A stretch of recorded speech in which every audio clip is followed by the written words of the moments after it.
What's up, guys? Quick video here.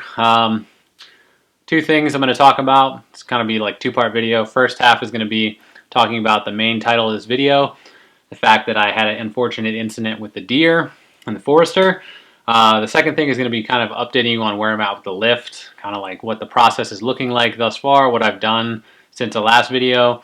So if you're interested in both, please watch the whole video. If you're just interested in the first half is deer, second half is lift. Anyway, let's get to the deer. I thought I'd start off the deer portion of this video by reading a poem I wrote.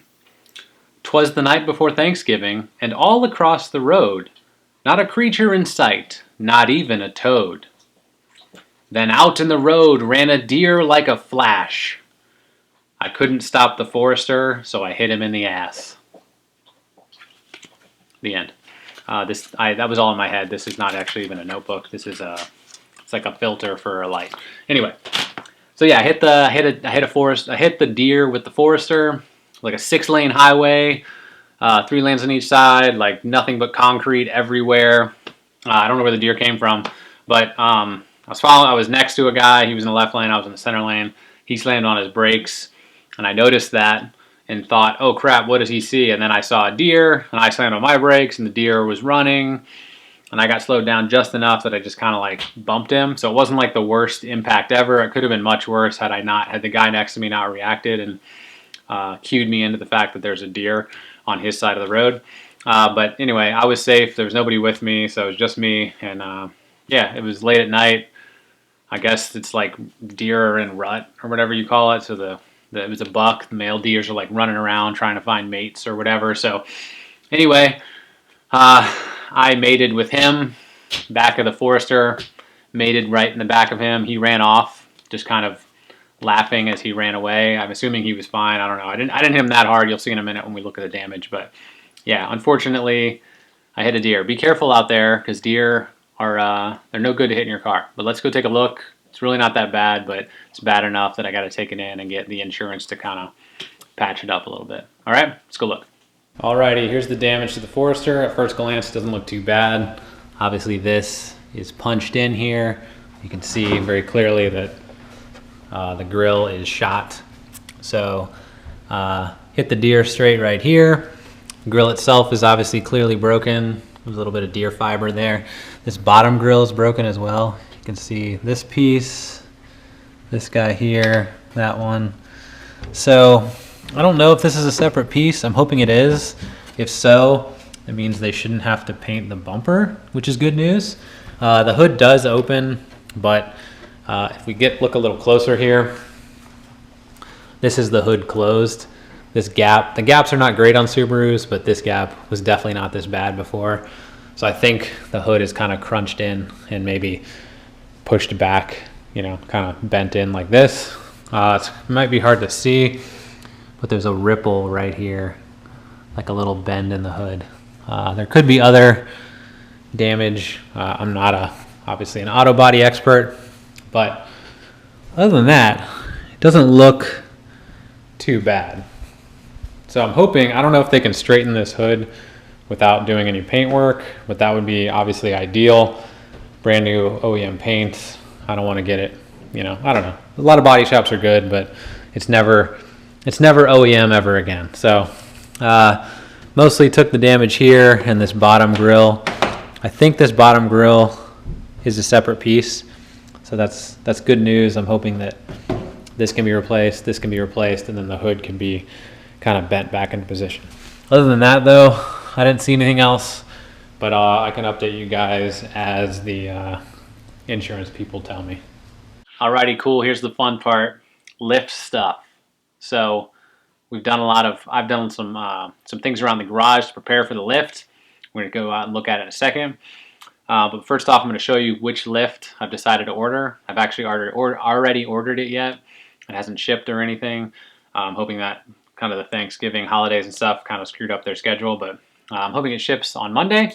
How it works is basically you order a lift from a website.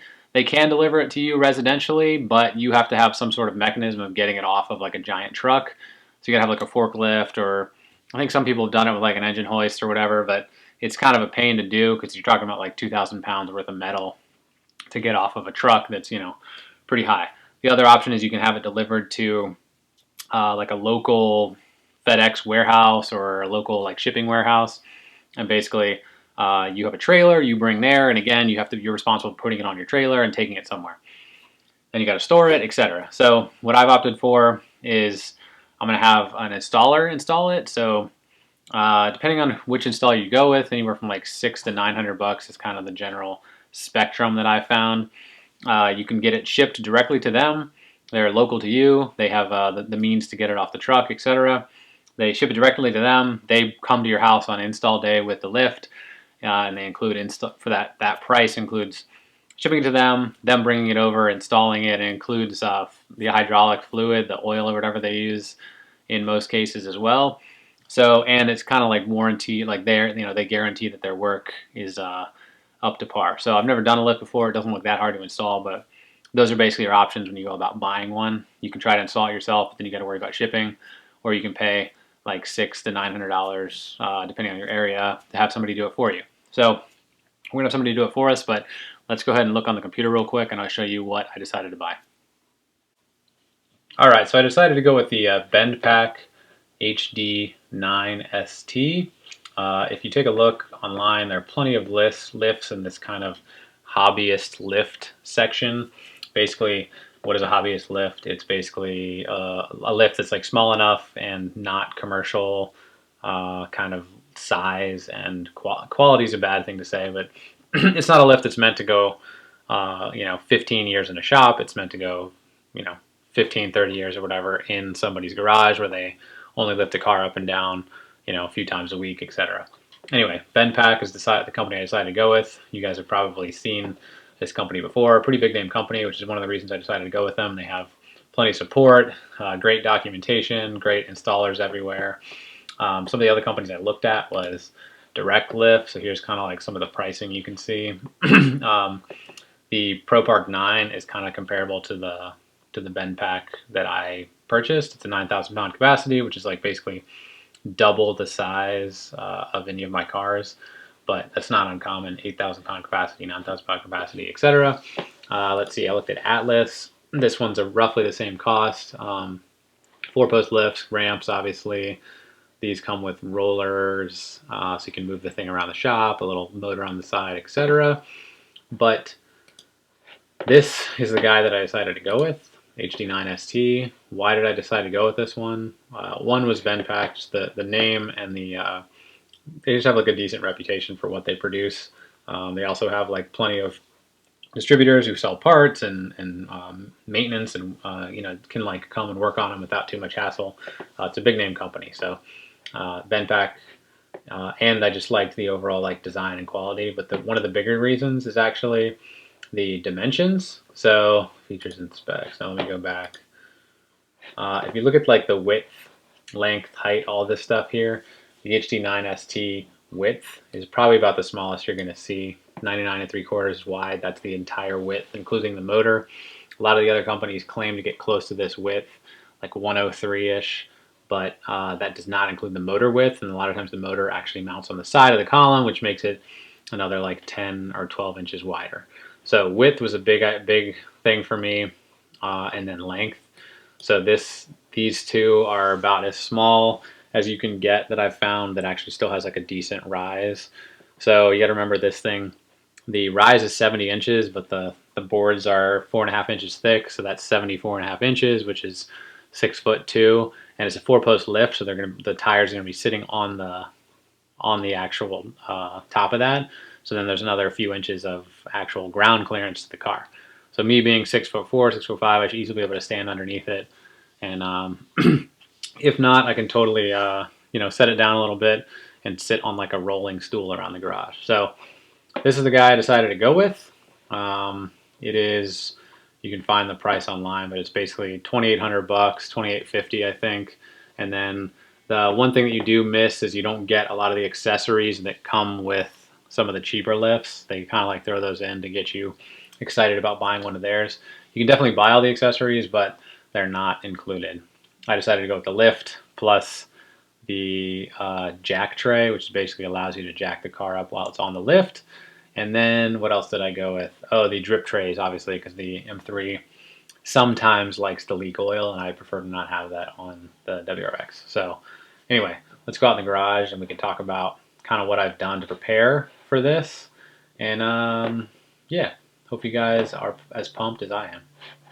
All right, definitely recommend, I forgot to mention this, go online and find the manual for the lift that you're interested in if this is the thing that you want to do. The manuals are pretty good in most cases, Benpack especially.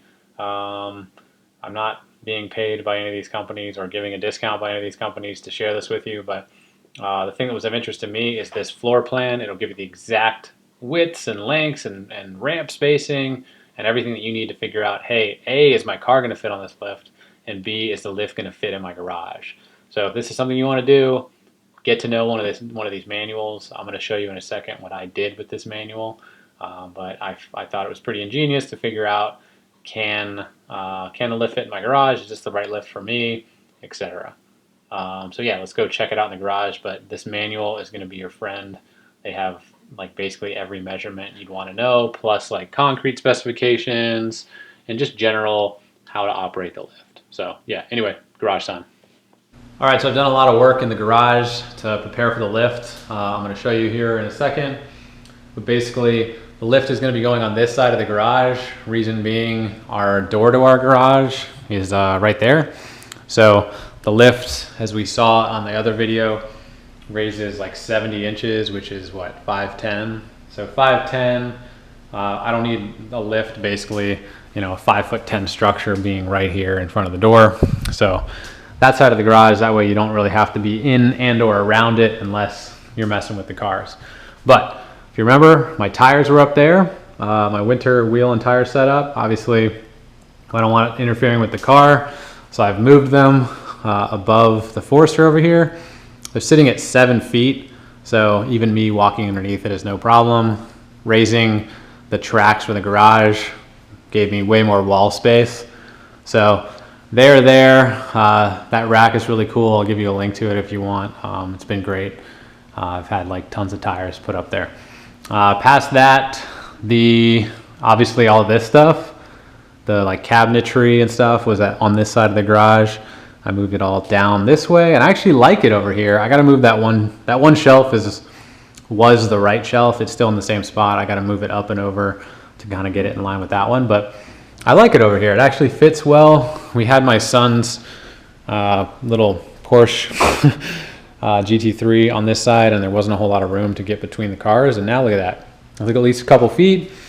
The thing that's probably the most interesting, see these blue tape lines on the ground here? I've plotted out in painter's tape exactly where the lift is going to sit, and then these little dotted lines in the center are for like the extra inside of the ramp. So right now it's obviously super tight, so I just kind of threw everything in here, but I'll throw some pictures up on the screen so you can kind of see. What I wanted to be able to do was test fit the Forester, the M3, the STI, kind of all on the ramp, getting in and out of the garage without clipping the mirror on that far side of the garage door.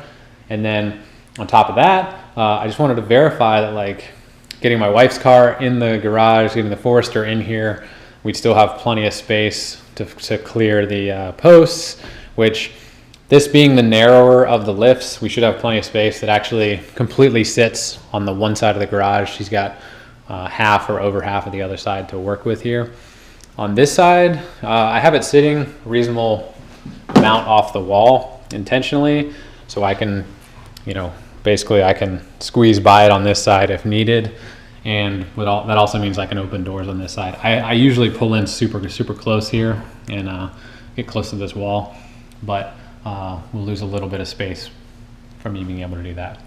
So yeah, I highly recommend plotting it on the ground. It's totally worth the like 30 or 45 minutes of time to get out here with a tape measure and some painter's tape, waste of painter's tape maybe, but whatever cheap tape you have, just figure out where it's going to sit. It's going to let you like kind of visualize where the posts are and everything. I think it's a great idea. I just thought of it myself, and I'm sure more people have done the same thing because I'm not that smart. But the engineer in me Wanted to do it to prove that I could drive all 3 cars on and off the lifts. Height I'm not worried about. A lot of people are worried about height. You guys just gotta trust me. It's gonna fit, it's gonna work, okay? Past that, the bend pack does need air. So I have an air compressor in the corner that I've had forever. It does need air to release the locks to lower the lift. Some of the other ones don't. Nothing against the other lifts. I just decided that bend pack dimensionally and just kind of like general big name, easily serviceable and stuff was worth it for me. So like I said, it's like $28.50. That includes shipping is free. $28.50 plus another $600 to $800 for install. So right about $3,500 if you want to get this lift purchased and installed. So anyway, that's all I got for today. Hope you guys enjoyed it. The lift should be here within the next couple weeks. So we'll probably do another Subaru video between now and then, but yeah, lift is coming soon. I'm super pumped. I'm glad you guys are pumped. Thanks for not bashing me too hard. A few skeptics out there, but it's gonna work, I promise, okay? I think that's all I got. Appreciate you guys watching, and as normal, ask me questions if you have questions. I'm happy to answer. Talk to you later. See you next time. Bye-bye.